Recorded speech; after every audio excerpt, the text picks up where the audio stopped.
네, 안녕하세요. 고려대학교 구로병원 신경과 교수 김치경입니다. 오늘 제가 드릴 말씀은 갑자기 말이 안 나와요. 이런 상황에서 우리가 어떻게 대처해야 되느냐, 이런 부분에 대해서 말씀드리도록 하겠습니다. 이렇게 갑자기 말이 안 나오는 상황, 거의 대부분은 뇌졸중 때문입니다. 사실 뇌졸중이란 말이 좀 어려운데요. 흔히 대부분의 병들은 증으로 끝나기 때문에 대부분 이제 뇌졸중이라고 아시는 분들이 많은데, 이 병은 이제 뇌졸중이라는 병이고, 이런 말들은 국내에서만 쓰는 건 아니고 한국, 일본, 중국 이렇게 3개 특히 동아시아 국가에서는 뇌졸중 혹은 졸중이라는 말이 쓰게 되는데, 뇌졸중이란 말이 이제 "뇌가 졸도한 상태다. 뇌가 졸도해서 중풍인 상태가 되었다." 이런 형태로 의미로 사용을 하고 있는 질환입니다. 그래서 "갑작스럽게 발생했다." 이런 게 중요한데, 갑작스럽게 발생해서 국소적으로 뇌 기능이 떨어졌다. 그래서 대부분의 큰 중요한 증상이 팔다리 마비, 어 바 어 얼굴 마비 이런 것들이 이제 한쪽으로 발생하는 게 중요한데, 이와 함께 가장 중요한 증상이 "말이 안 나와요." 라는 증상이 굉장히 중요합니다. 그래서 갑자기 말이 안 나온다 이런 걸 봤을 때는 뇌졸중인데, 이게 왜 중요하냐 그러면, 갑자기 말이 안 나오면 이제 혼자 대처가 하기가 굉장히 어려운 경우가 있습니다. 혼자 있으면 말이 안 나오면 우리가 신고를 하기도 어렵고, 주변에서 이제 도움을 드려야 되는데 이제 이게 무슨 일인가를 잘 모르면 사실 대처가 잘 되지 않기 때문에, 그런 부분들에 대해서 오늘 좀 말씀을 드리려고 하고요. 뇌혈관 질환이란 건 좀 광범위한 질환 범위입니다. 갑자기 생길 수도 있고 천천히 뇌혈관이 나빠지는 경우도 있어서, 우리가 이제 건강 검진 이런 걸 했을 때 "뇌혈관 질환이 안 좋다." 이렇게 이제 듣는 경우도 있습니다. 그래서 뇌혈관 질환에 관련해서 저희가 오늘 좀 말씀을 드릴 텐데, 사실은 이제 오늘은 주로 이제 마비, 그러니까 그게 가장 이제 중요한 증상이긴 한데요. 팔다리 마비보다는 언어 장애에 대해서 말씀을 드리도록 하겠습니다. 그래서 오늘 또 많은 분들께서 오셔서 벌써 참여를 해 주시고 있고요. 뒤에 또 자세한 것들에 대해서 또 말씀을 드리겠지만, 그래도 좀 올려 주신 질문을 좀 읽어 보면, 김지은 님께서 할머니께서 뇌졸중으로 쓰러졌는데 언어 장애, 안면 마비, 우울증을 보이고 계십니다. 독한 약물 치료 중이라 우울증이 더 심해졌는데 이건 어떻게 하면 나을 수 있을까요? 네, 이렇게 말씀을 하셨는데, 때에 따라서는 이제 약이 우울증을 일으키는 경우도 있고요. 아무래도 특히 뇌졸중 이후에 약물이 좀 이제 특히 초기에 강하게 쓰게 되면 여러 형태로 힘든 그런 경험을 하시는 경우가 있어서 안타까운 경우인데, 근데 제가 보통은 뇌졸중 후 우울증 같은 경우는 언어 장애라든지 발음 팔다리 마비 등에 의해서 거동이 잘 안 되는 경우에 뇌졸중 때문에 우울증이 생기는 경우가 더 많긴 합니다, 약물보다는요. 아무래도 당연히 평소보다 말을 잘 못 알아듣겠고 말이 잘 나오지 않고 혹은 이제 거동이 안 되고 이런 상황이 된다면 너무 큰 충격을 받기 때문에 우리가 우울증에 발생하는 경우가 이제 많습니다. 그렇고 팔다리 마비는 이야기죠. 언어 장애도 굉장히 큰일이거든요. 주변 분한테 의사 표현을 하기가 어려울 수도 있고, 주변에 하는 분들의 말을 좀 알아듣기도 어렵고, 그러다 보면 점점 이제 사회적으로 좀 고립이 되고 그래서 더 우울해지기 때문에, 그런 경우에는 어쨌든 뇌졸중의 증상이 좋아지게 하는 게 일단 중요하겠고요. 좋아져야 좀 그런 우울감도 극복하시고, 어쩔 수 없이 이제 언어 장애 같은 것이 있는 경우는 주변에 이제 보호자라든지 가족분들의 도움이 상당히 중요하고, 또 때에 따라서는 약물 치료도 같이 병행돼야 될 것으로 생각됩니다. 예, 그래서 다시 강의로 한번 넘어가 보면, 음 그래서 우리가 여러 용어를 쓰게 되죠. 뇌혈관 질환을 이제 중에서도 이제 중풍, 이게 인제 주로 이제 한의학 쪽에서 이제 많이 쓰는 용어고, 특히 저희 쪽에서는 그냥 서양 의학 쪽에서는 이제 뇌졸중 용어, 영어로는 stroke라는 건데 stroke이라는 게 이제 뭐 테니스라든지 탁구 이런 걸 할 때 이게 때린다 이런 뜻이기 때문에 갑자기 뭔가 이제 발생한다 이런 의미를 가지고 있습니다. 그래서 이런 뇌졸중 같은 경우는 혈관이 막히는 서열 뇌졸중인 뇌경색과 혈관이 터지는 뇌출혈, 출혈 뇌졸중이 있는데 증상은 사실 두 개가 크게 구별이 안 될 수가 있습니다. 물론 혈관이 터지는 뇌출혈 같은 경우가 아무래도 좀 더 크게 터지는 경우가 많기 때문에 뇌졸중은 뇌경색, 혈관이 막히는 건 좀 작게 막힐 수도 있고 크게 막힐 수도 있고 증상이 굉장히 다양한데 아무래도 출혈은 좀 크게 터지는 경우가 많기 때문에 증상이 더 심하다는 건 어떤 거냐? 좀 더 복합적으로 언어 장애만 있는 게 아니라 언어 장애에 발달이 마비가 같이 있다든지 언어 장애와 함께 의식이 떨어져서 단순히 말만 못하는 것이 아니고 눈도 잘 못 뜨고 반응성이 떨어진다든지 혹은 뭐 토한다든지 두통이 너무 심하다든지 이런 이제 여러 증상이 동반되면서 의식이 떨어지는 건 좀 심한 증상이라고 말씀드리고 있고요. 뇌졸중 허혈 뇌졸중도 이제 물론 뇌경색도 크게 생기면 뇌출혈과 이제 동일하게 굉장히 심한 증상이 나올 수도 있지만 뭐 좀 경한 증상 한 가지 언어 장애 중에서도 말이 잘 안 나오는 것 중에서도 특정 단어만 잘 못한다든지 이런 이제 좀 특정한 그런 증상이 좀 나올 수도 있습니다. 근데 전체에서 허혈 뇌졸중이 76% 대략 한 4분의 3 정도 되고 있고요. 출혈성 뇌졸중, 출혈 뇌졸중, 뭐 뇌출혈은 한 4분의 1 정도를 차지하고 있는데 과거에는 출혈성이 아무래도 이렇게 이제 더 많았었거든요. 한 반반 정도 됐었는데 그나마 이제 최근에 이제 고혈압 관리가 잘 되면서 또 이제 신경외과 등에서 예방적으로 혈관 뇌동맥류, 뇌동맥꽐이 등에 대해서 조금 이제 치료들이 예방적 치료 시술들이 적절해져서 이제 그런 부분들에서 예 저희가 이제 좀 줄어들고 있고 뭐 뇌경색 허혈성 뇌졸중은 위험 요인이 굉장히 다양합니다. 고혈압, 당뇨병, 고지혈증, 그리고 심방세동 같은 심장의 부정맥 이런 것들이 다 또 서구화된 식단, 비만, 또 고령 등과 관련이 있기 때문에 이제 고령화되는 사회에서 전체적인 비중이라든지 숫자가 다 늘어나고 있습니다. 자 다음 말씀.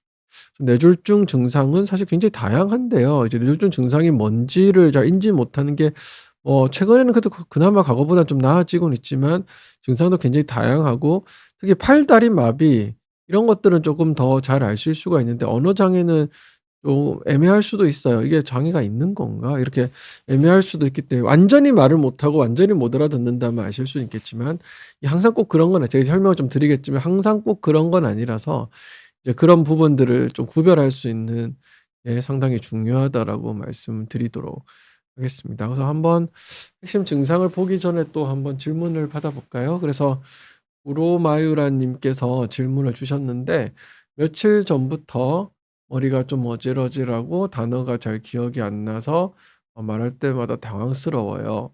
이거 빈혈 증상일 수도 있나요? 아니면 뇌졸중? 아니면 너무 앉아서 그럴까요? 하여 서너 시간밖에 못 잤거든요. 밤낮이 바뀌어서 그런 건가요? 네, 질문 자체에서 굉장히 추론을 잘 하셨습니다. 사실은 이게 이제 이래서 어렵습니다. 사실 팔다리 마비, 뭐 얼굴 마비 한쪽으로 생기는 것들은 빈혈 때문일 수도 없고 잠을 안 자서 그런 거일 수도 없는데 이제 이렇게 좀 어질어질하다, 좀 어지러움 이런 증상도 사실은 빈혈 때문에 생길 수도 있고 아니면 너무 잠을 못 자서 피곤하다 이런 분명히 생길 수 있는 증상이거든요. 단어가 잘 기억이 나지 않는다. 이것도 사실 좀 모두 다 가능하긴 합니다. 이제 빈혈일 가능성이 좀 낮아 보이긴 해요. 어질어질한 부분까지는 빈혈일 수 있는데 단어가 잘 기억이 안 나는지 말할 때마다 당황스럽다 이런 것들은 이제 빈혈일 가능성이 조금 낮기는 한데요.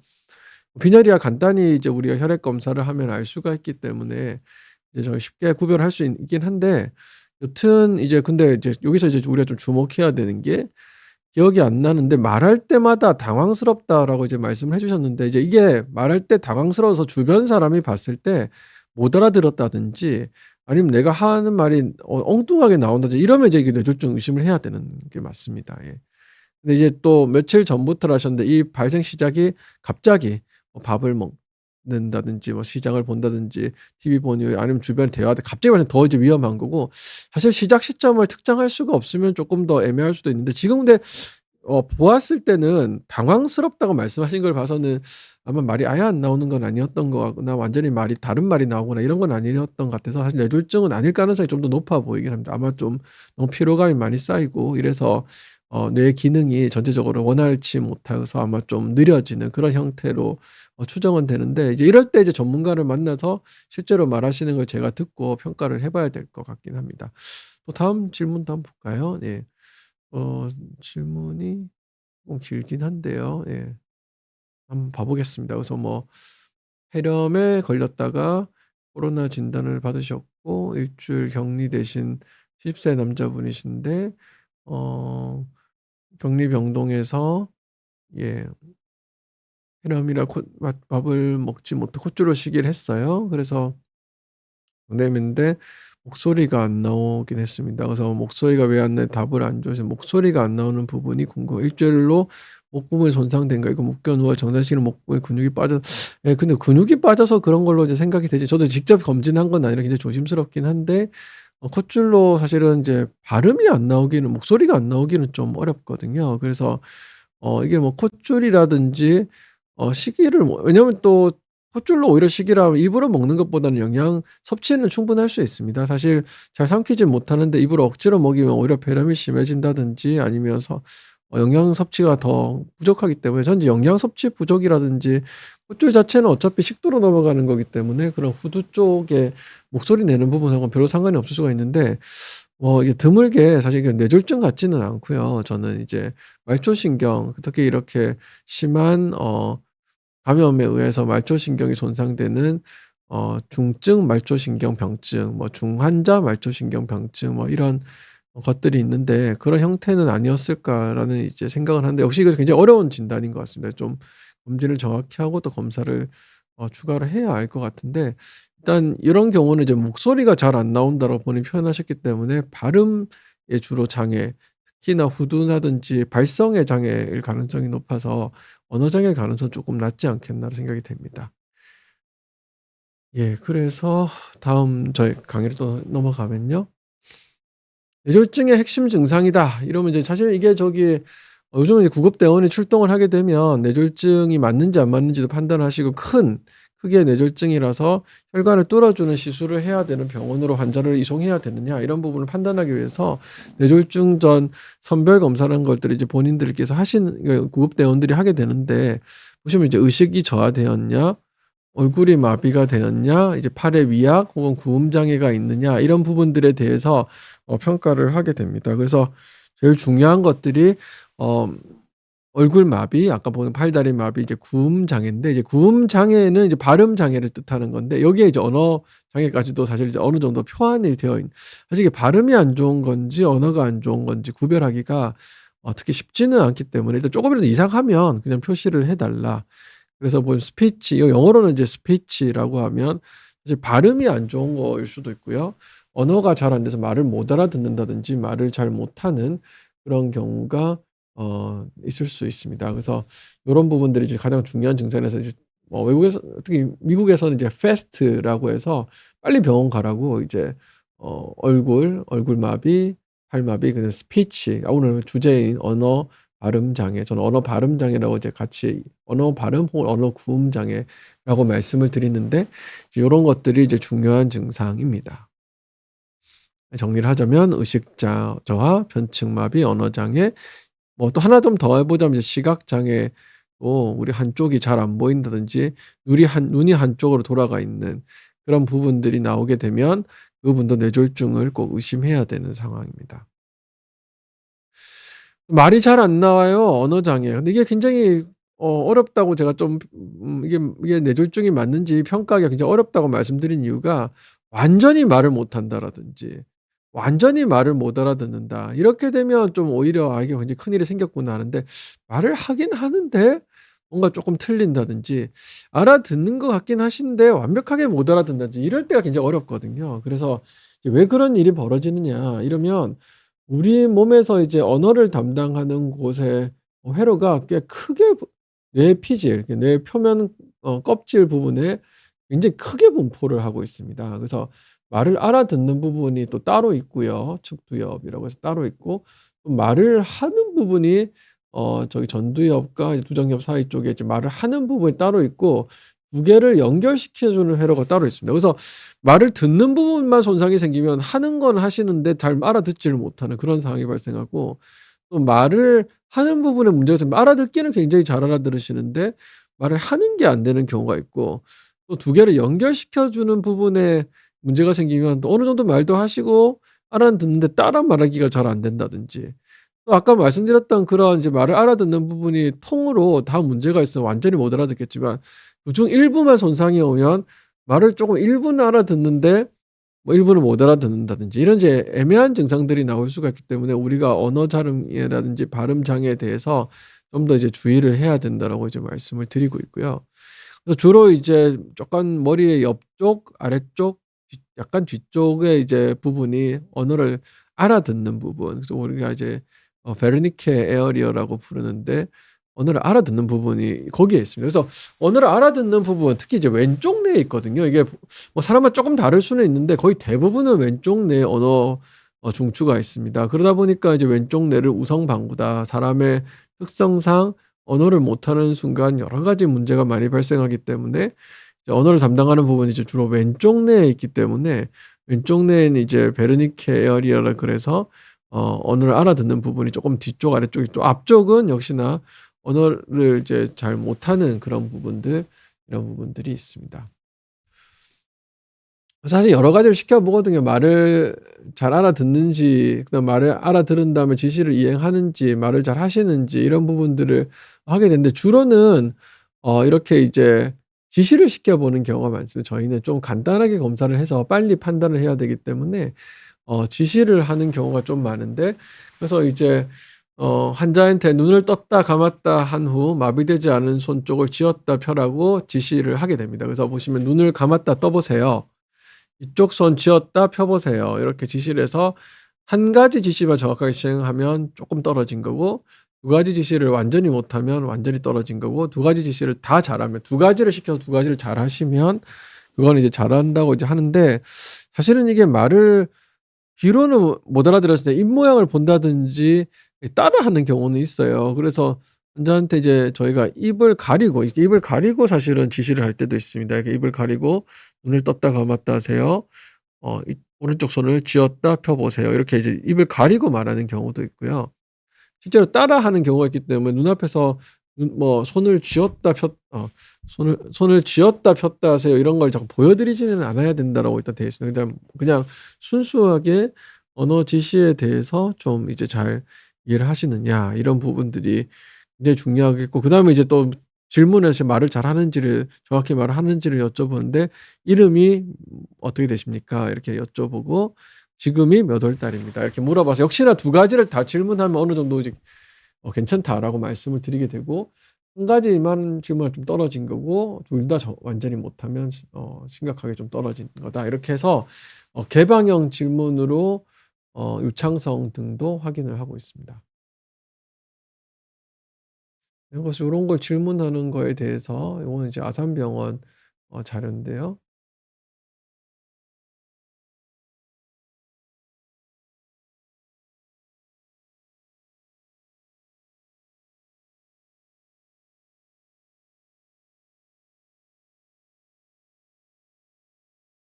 네 그래서 그 두 가지 질문에 정확히 답을 해야 정상이고 점수가 오를수록 안 좋은 겁니다. 그래서 한 가지 질문에만 정확히 답하면 조금 문제가 있는 거고 두 가지 질문에 다 대답을 못하면 어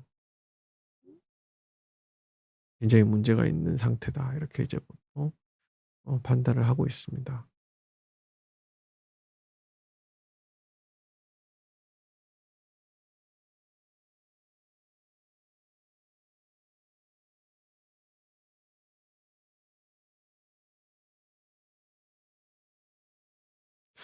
아까 "입을 가리고 제가 지시를 한다." 이렇게 이제 말씀을 드렸는데 이제 우선 그렇게 해 보고 그걸 아예 이제 안 된다 이런 경우는 따라 해 보기로 이제 평가를 해볼 수도 있긴 합니다.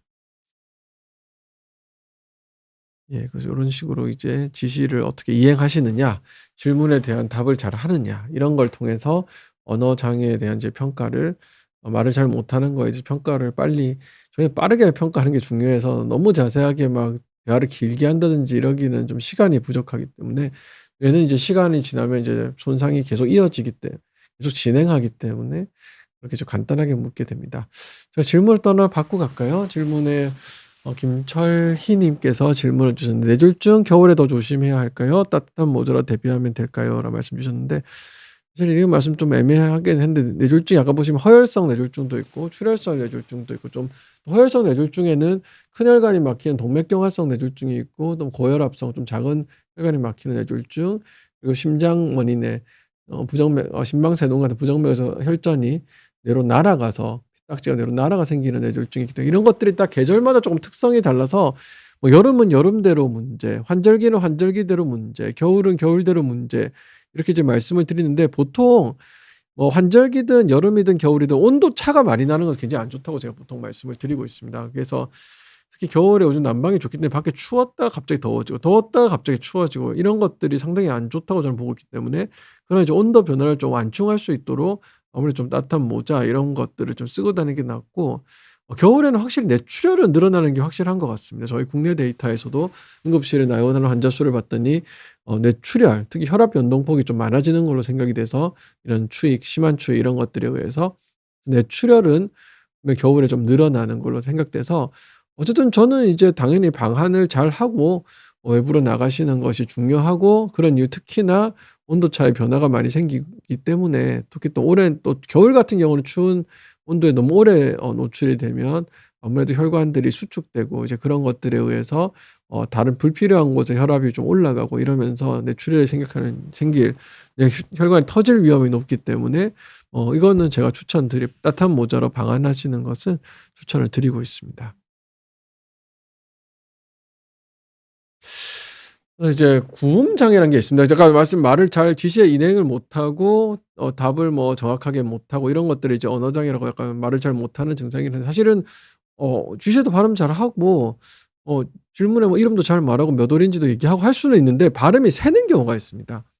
발음에 어 발음 자체가 좀 이렇게 불명확해지는 좀 소리가 좀 샌다 이렇게 말씀을 드리는데 이런 거 이제 발음 장애 언어 구음 장애 이렇게 부르는데 이건 이제 주로 입술이라든지 혀 이런 부분에 마비가 생기면서 말이 좀 이렇게 어눌해진다, 말이 좀 샌다, 발음이 또렷하지 않다 이런 것들을 이제 표현하는 건데 이제 실어증 아까 말한 언어 장애와는 다르게 뭐 지시를 잘 이행하고 답도 정확하게 합니다. 근데 이제 이런 이제 입이라든지 혀 아니면 인두 이런 부분들 이제 구강에 있는 움직임이 이상해져서 발음이 어눌해지는 상태이기 때문에 근데 이것도 굉장히 중요한 뇌졸중의 증상입니다. 이런 꼭 이렇게 언어 장애 아까 있던 그런 뭐 베르니케, 브로카의 뇌 그런 특히 우성 방구의 피질 이런 부분 겁제 이런 부분이 아니더라도 뇌의 어떤 부위라도 입을 움직이는 곳은 사실 우리가 말하는 것이 워낙 중요하기 때문에 뇌의 상당히 많은 부분들이 이런 입과 혀 또 뭐 구강 뭐 이런 것들을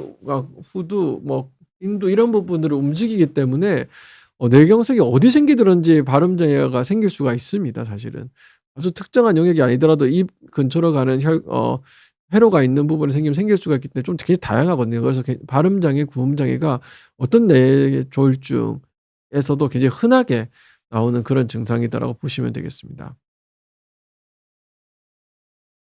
그래서 고런 이제 것들을 평가하기 위해서 이렇게 이제 이야기를 하고 있습니다. 그래서 환자가 정상이라 생각이 돼도 말하기, 읽기 등 구음 혹은 발음 상태를 확인해서 이야기를 해 보고 환자한테 검사하는 이유를 말하지 않아야 돼요. 그래서 환자가 의도적으로 굉장히 발음을 일부러 잘하려고 한다든지 이런 것 없이 그냥 평이하게 이제 평소처럼 얘기를 해도 말이 샌다. 이러면 이제 우리가 구음 장애, 발음 장애 같은 것들을 생각할 수 있고 이런 것들의 이제 정도를 0점, 1점, 2점 올라갈수록 나쁘다고 제가 보통 표현을 드리는데 그렇게 평가를 하고 있습니다.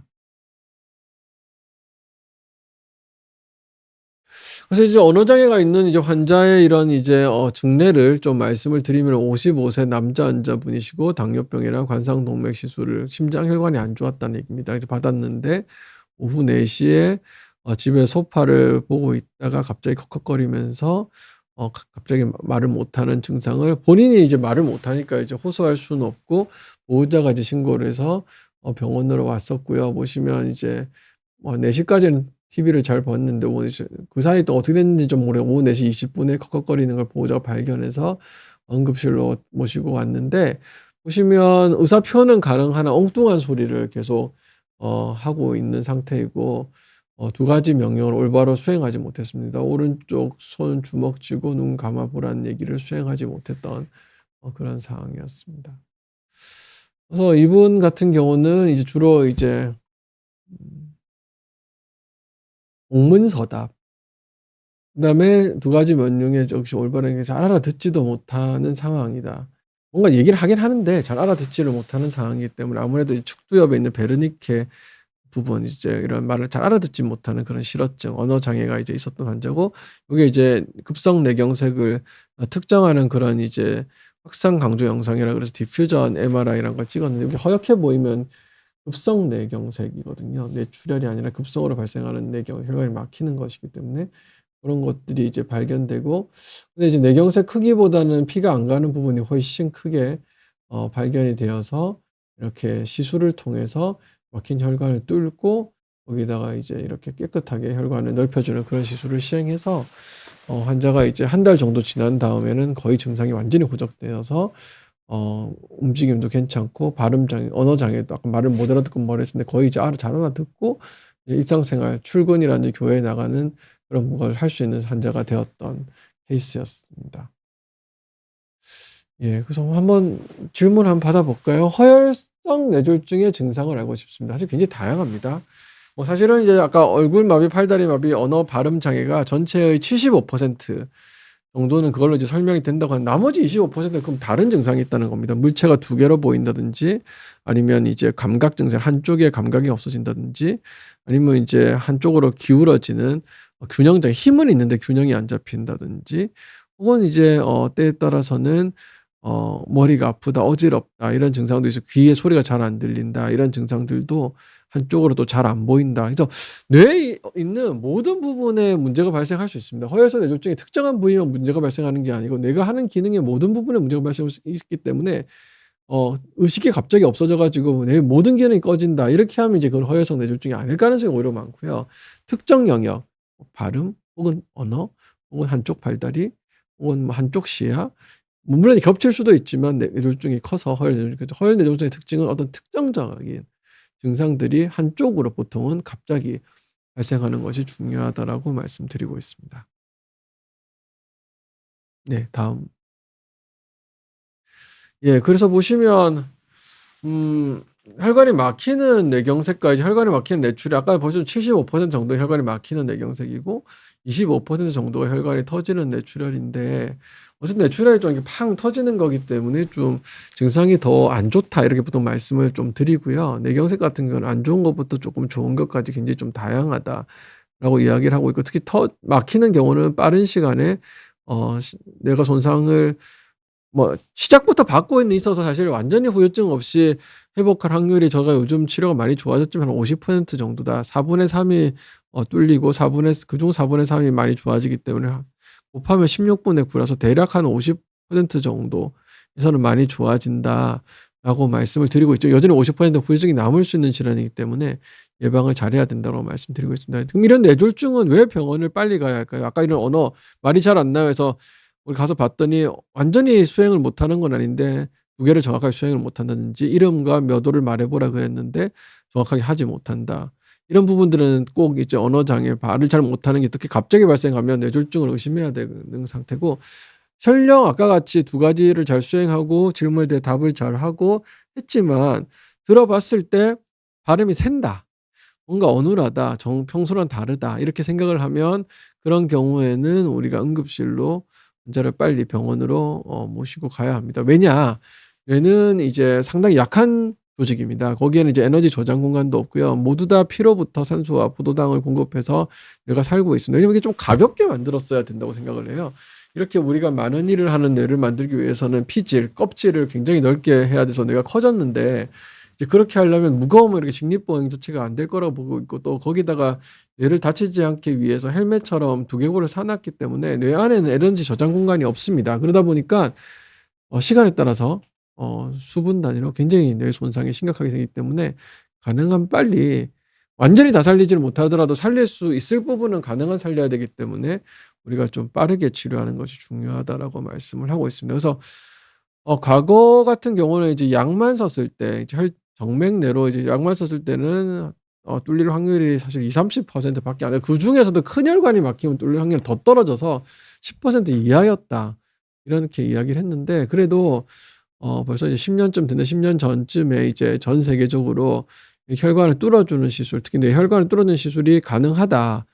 이제 철사 같은 걸로 꺼낼 수가 있다. 이렇게 이제 되어서 굉장히 많은 연구가 이루어졌고 그래서 그런 좋은 연구 덕택에 이제는 한 70에서 80% 정도는 혈관을 뚫을 수 있어요. 과거에는 이제 20-30% 큰 혈관은 이제 10% 이하로 겨우 혈관을 뚫어요. 지금은 이제 거의 다행히 그래도 70에서 80% 정도는 시술을 통해서 뚫을 수 있는데 무작정 모든 분들을 다 할 수 있는 건 아니고 좀 빨리 와서 뇌 손상이 아직 완전히 이루어지지 않은 분들을 치료의 대상입니다. 그래서 저희가 이제 병원에 빨리 와야 된다라고 말씀드리는 이유가 이렇게 치료의 대상이 되려면 아무래도 이제 좀 뇌 손상이 최대한 적은 상태에서 해야지 환자가 많이 좋아지지 이미 뇌 손상이 다 되어 버리면 아무리 뚫는다고 해도 손상이 남을 수 있는 상황입니다. 질문을 한번 또 받아볼까요? 우리 엔젤 님께서 질문을 주셨는데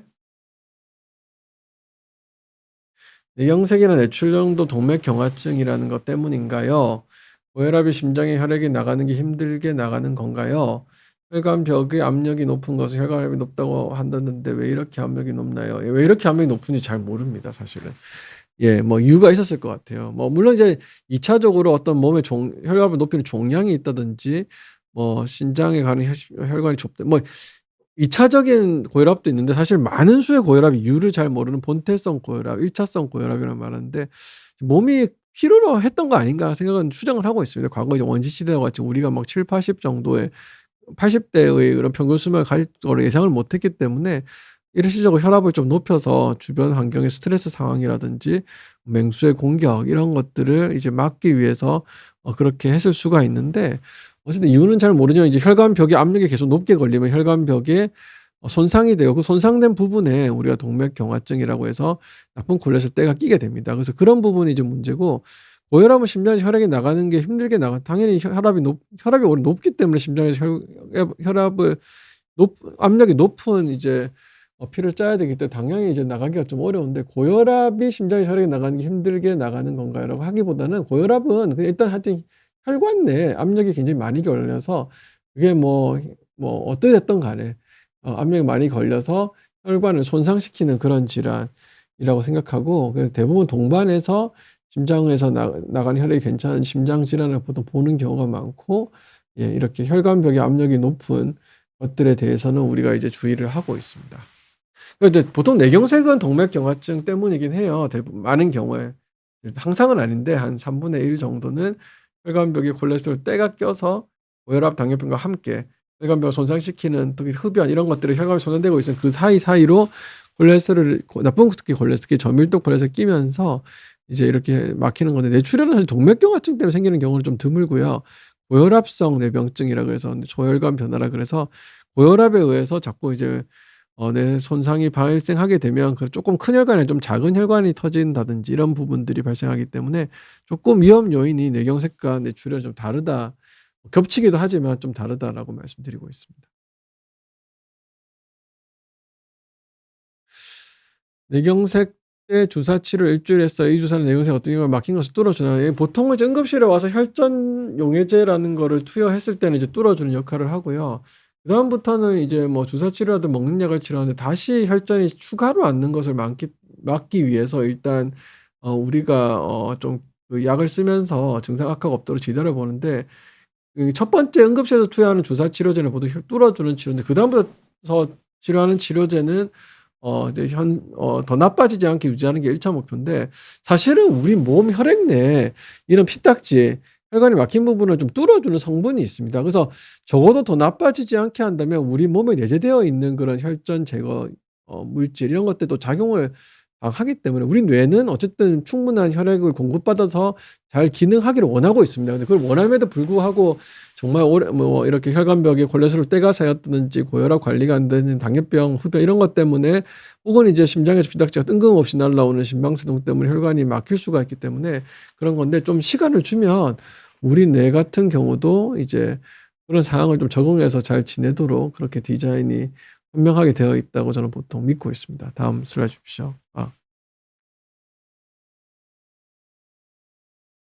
예, 그래서 이렇게 이제 뭐 좀 병원을 뚫어줄 수 있는 병원을 빨리 가야 되는 거고, 그래서 이제 얼굴 마비, 팔다리 마비, 오늘 주제라고 할 수 있는 언어 발음 장애, 그리고 이제 시선이라고 해서 한쪽으로 이제 눈이 치우쳐져 있든지 한쪽 면이 잘 안 보인다 이런 경우는 빨리 뇌졸중 센터라는 곳으로 이제 좀 환자가 가는 게 좋겠고, 뭐 아직 이게 완전히 국가적으로 공인된 건 아니기 때문에 뭐 다양한 병원에서 뇌졸중을 치료는 하고 있지만 대한신경과학회, 오늘 제가 말씀드린 대한신경과학회, 그 대한뇌졸중학회에서는 좀 더 치료를 잘하는 병원에 대해서 홍보를 하고 있으니까 이런 부분도 집 근처에 어느 병원들이 이제 잘 치료를 하느냐 이런 부분들은 직접 저희 이제 뇌졸중학회 홈페이지를 들어와서 지역을 이렇게 클릭을 하게 되면 우리가 이렇게 어느 병원을 근처에 어느 병원들이 좀 그래도 치료를 좀 표준적으로 잘하고 있느냐 이런 부분들을 알 수 있을 테니까 그런 부분들 아마 신경과학회 등에서도 많은 홍보가 앞으로 있을 거라고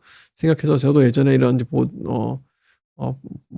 보도 광고 보도도 이제 만들었는데 "뇌졸중은 뇌졸중 센터로 가야지 빨리 치료를 받고 적절한 치료를 받을 수 있다."라고 말씀을 드리고 있습니다. 그래서 그런 연구도 이미 했어요. 뇌졸중 센터가 있어야 우리가 좀 더 빠르고 정확한 치료를 하게 된다라는 이제 보고를 했습니다. 그래서 또 질문을 한번 읽어 볼까요?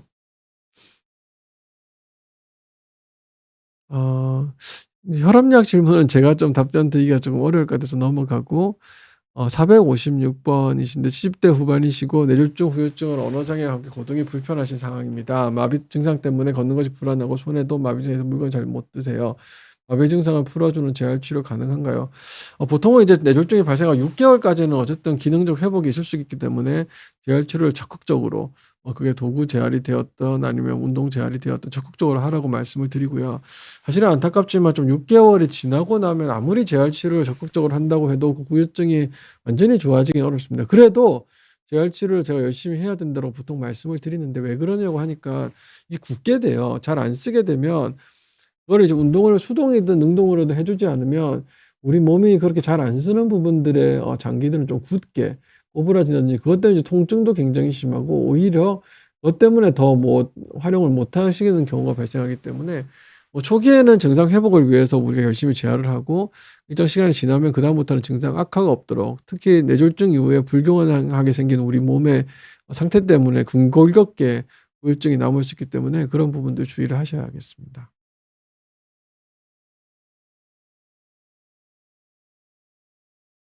네. 그래서 뇌졸중 증상, 언어마비, 반신마비, 언어 발음 구음 장애, 성형 이상 어지럼증, 극진하게 갑자기 발생하는 두통. 항상 두통을 모두 다 뇌졸중 센터로 가야 되는 건 아니지만 한 번도 경험하지 못한 두통이 머리가 터질 것 같다. 천둥 번개 치는 것 같다. 이런 부분들을 우리가 이제 조심해야 되는 두통으로 말씀드리기 때문에 이런 경우는 119를 통해서 뇌졸중 센터로 방문을 하도록 하시게 하고요. 또 이제 일과성 허혈 발작 미리 뇌졸중이라는 게 있는데 이건 증상이 잠깐 나타났다가 회복돼서 없어지는 경우이거든요. 그래서 이게 전조 증상이라 소위 말할 수 있는데 이런 경우도 고민하지 말고 뇌졸중 센터로 빨리 가서 혈관 사진도 찍어보고 뇌 사진도 찍어봐서 증상은 없어졌지만 뇌경색이나 뇌출의 흔적이 남아있는 경우죠. 뇌출은 좀 상당히 좀 드문데 뇌경색 작은 뇌경색이 남아있는 경우가 있기 때문에 그럴 때는 좀 저희가 뇌경색 실제로 발생한 거에 준해서 계속 예방도 하고 치료를 해야 되기 때문에 그 부분에 대해서 항상 주의를 기울이고 있습니다. 그래서 뇌졸중이 뭔지는 사실 이제 아까 말씀드린 혈혈성 뇌졸중과 출혈성 뇌졸중, 뇌혈관이 막히는 거 터지는 게 있는데 대부분 3대 1 정도의 범위로 좀 치료를 하는 것 같고 혈전용해제라고 그래서 정맥내 그건 이제 사실 많은 병원에서 좀 하기가 어렵지는 않은데 평가만 잘 되면 정맥내 혈전 제거 용해제를 투여하고 역시나 그래도 잘 안 뚫리면 아까 보셨다시피 큰 혈관이 막혔을 때는 뚫어줄 확률이 혈전 용해제로 10% 미만으로 판단되기 때문에 그런 경우는 이제 혈전 재거수를 해야 되겠고, 당연히 좀 되는 안전한 곳으로 가는 게 이제 가장 맞는 거라고 생각하고 있습니다. 그래서 이런 부분들에 대해서 우리가 이제 잘 인지를 하고 있는 것들이 말이 잘 안 나와요. 이랬을 때 빨리 신고를 해서 119를 통해서 뇌졸중 센터로 가서 그다음 치료에 대해서 방침을 빨리 받는 것이 중요하다라고 말씀드리도록 하겠습니다. 예, 그래서 질문을 한번 또 받겠습니다. 흰수염 고래님께서 질문을 주셨는데, 일주일 전 MRI상 아무런 문제가 없었는데 지금 뇌졸중이 발생할 위험이 있을까요? 몸 반쪽 이상은 겉만 뇌졸중 심해지, 그 외 발음이 어눌하거나 한쪽에 힘이 안 들어간다거나 걸음 이상한 등의 증상은 없으십니다. 예, 일주일 전 MRI를 찍었으면 사실은 지금 뇌졸중이 발생 위험이 매우 높지는 않을 겁니다. 이제 판독을 했다면. 근데 이제 MRI만 찍고 MRA라는 이제 혈관을 보는 MRA를 그 전에 찍었으면 또 찍을 필요는 없겠지만, 이제 처음 찍어본데 없으면 사실 조금 이제 조심은 해야 되긴 합니다. 근데 몸 반쪽이 감각적으로 이상하다든지 객관적이지 않은 것들은 저는 좀 애매하다고 보는데, 몸 반쪽이 정말 팔다리 마비가 온다든지 해서 이제 팔을 잘 못 들고 잘 못 걷고 이런 것들은 굉장히 큰일입니다. 사실은 이제 그런 것들은 이제 뇌졸중은 당연히 의심해야 되고, 팔다리 잘 움직이고 하는데 발음만 어눌하다든지 뭔가 이제 발음이 어눌하든지 뭐 말을 잘 못 알아듣는다, 아까 보셨다시피 뭐 매돌이냐 뭐 아니면 이런 말보다 대답을 잘 못하고 따라하기도 잘 못하고, 혼자 놔두면 하고 싶은 말은 잘해요. 또 이제 별로 이치에 닿지 않을 수도 있지만 이제 그런 상황이 있을 수 있기 때문에 주로 이제 몸이 반쪽이 이상하다 그러면 뇌졸중은 당연히 의심해야 된다고 생각합니다. 한쪽으로 갑자기가 굉장히 중요한 키워드거든요. 그 외에 발음이 어눌하다거나 한쪽 힘이 덜 들어가는 거나 걸음 이상한 증상은 없었다 오히려 그렇게 말씀하시기 때문에, 예, 저는 뇌졸중의 가능성이 좀 낮다라고 이제 판단하고 있습니다.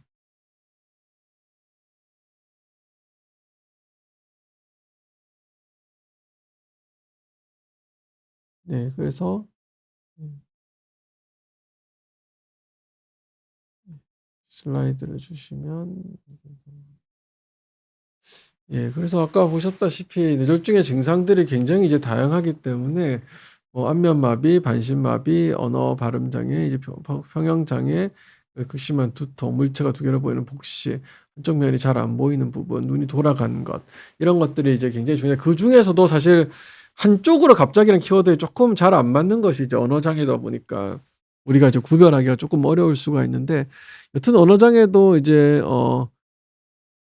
이 대부분이 이제 어떤 특정한 이제 말을 못 알아듣는지 말을 한다든지 이런 부분이 구별됐기 때문에 그런 것들이 구별되어 있는지 보는 것도 중요하고, 어떻게 둘 다 좀 적당히 하는데 좀 뭔가 이제 따라 말하기 같은 것이 안 되는 그런 경우도 있기 때문에 다양한 이제 언어 장애와 발음 장애에 대해서 우리가 인지를 해야 되겠습니다. 또 질문을 조금씩 받아볼까요? 시간이 좀 남아서. 감자칩 매니아님께서 한쪽 손가락 한 개만 보면 뇌졸중의 증상이 될 수가 있나요? 거의 그럴 가능성이 없습니다. 아무리 작아도 뇌졸중이 생기는 크기가 아무리 작아도 뭐 1cm 미만이라 그래도 보통은 적어도 팔, 적어도 다리, 가장 확실한 건 팔다리 혹은 이제 팔 얼굴 정도의 마비는 올 수 있는데, 손가락 한 개는 너무 작은 뇌 이제 영역이기 때문에, 물론 굉장히 구별이 되어 있습니다. 뇌 손가락 한 개로 움직이라고 구별이 되어 있는 그런 부분이 있어서 이게 뭐 아무 의미가 없는 건 아니지만 손가락 한 개가 불편한 건데 초인증의 가능성은 매우 낮다라고 생각하고 있습니다. 예, 그리고 조수현님 LDL 콜레스테롤 수치가 138인데요. 병원에서 LDL 수치가 160 미만의 의료보험이 아닌데 약 처방을 안 해주지 않는데 의료보험 만들 약 처방 못 받네. 아니 그거 그렇다고 하지는 없는데, 위험도 계산이 굉장히 중요합니다. 특히나 이제 뇌졸중이 발생하고 난 다음에는 이미 큰일이 심근경색이 발생하고 나면 이미 큰일이 발생한 거기 때문에 저 약을 먹어야 될 수도 있는 건데, 이제 발생을 안 했을 때는 미래의 위험을 대비해서 약을 먹어야 되는 거냐 이제 이런 것들인데, 그래서 사실은 요즘 이제 경동맥 초음파라든지 갑상선 석회, 관상동맥 석회화 검사 이런 것들이 이제 검진에 들어와서 콜레스테롤 수치가 아주 높지 않더라도 약을 좀 써야 된다 이렇게 이제 요즘 추세는. 그런데 사실 그게 이제 뇌경색이 동맥경화 때문에 생긴 것이냐 이런 것들도 또 이제 판단해야 되기 때문에 추후에 또 그런 부분들에 대해서 이야기를 하셔야 되겠습니다. 당장은 지금 약 먹을 필요는 없겠다 저도 생각하는데, 그래도 운동이라든지 식이습관 조절을 통해서 LDL 콜레스테롤 한 100대 전후로는 맞추는 게 좋지 않을까 싶습니다. 그리고 매일매일 휴일이라는 분께서 며칠 전 자다가 일어났는데 왼쪽 팔다리 엄청 저려서 뇌졸중 전조 증상이라 하는데 고통고요. 손발에 힘은 잘 들어갔어요. 왼쪽 눈도 막 떨리고. 근데 일단 왼쪽 눈이 떨리는 거는 뇌졸중 증상이 매우 낮습니다. 예, 이게 증상이 오히려 이제 저희가 양성 증상이 아니라 뇌졸중은 대부분 음성 증상, 힘이 있다가 없어진다든지 하던 기능이 빠지는 거기 눈이 떨리는 것 자체는 저는 이제 안면마비 전조 증상 가능성이 좀 낮다고 보이고, 그런 부분에 좀 필요하면 이제 비타민 같은 것들을 확인할 수가 있고요. 안면마비도 발생을 하면 뇌졸중의 가능성이 발생할 것 같아서 약을 잘 쓰는 경우는 별로 없긴 합니다. 근데 미국 예, 그렇게 쓰는 경우는 잘 없는 것 같습니다. 그래서 눈 떨리는 거에 대해서는 이제 필요한 약들을 처방해 드리도록 하겠고요. 예. 아직까지 너무 그렇게까지 걱정하실 필요는 없으니까. 특히 왼쪽 팔다리가 엄청 저리다. 또 감각 증상이 또 실제 문제가 있었을 수도 있습니다. 그래서 감각 증상이 이제 왼쪽 팔다리를 확실하게 본다 그러면 예, 그런 부분들 좀 주의하셔야 되긴 하겠지만, 감각 증상보다는 운동 증상에 더 주의를 하시고, 언어 발음 장애, 그 주변에 들었을 때 객관적으로 이상한지 아닌지 이런 부분들을 좀 알아보셔야 되겠습니다.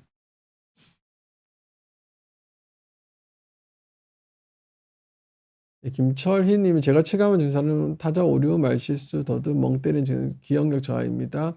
뇌졸중 전조 증상일까요? 이게 갑자기 발생했으면 항상 뇌졸중 전조 증상이 뇌졸중이었을 수도 있습니다. 갑자기 2개월 전에 갑자기.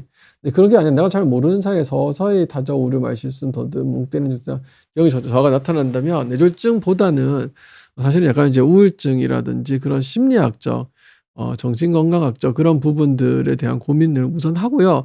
그런 걸 했을 때도 잘 안 된다, 이러면 이제 MRI와 MRI를 찍어서 뇌혈관이나 뇌 상태를 확실하게 봐드릴 수는 있겠습니다.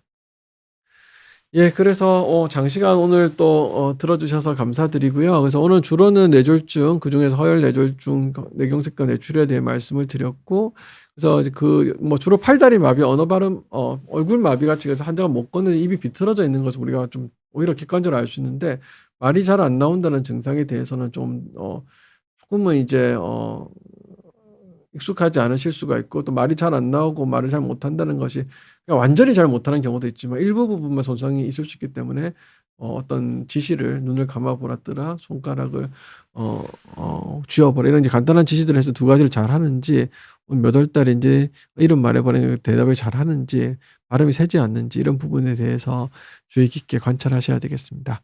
예, 감사합니다.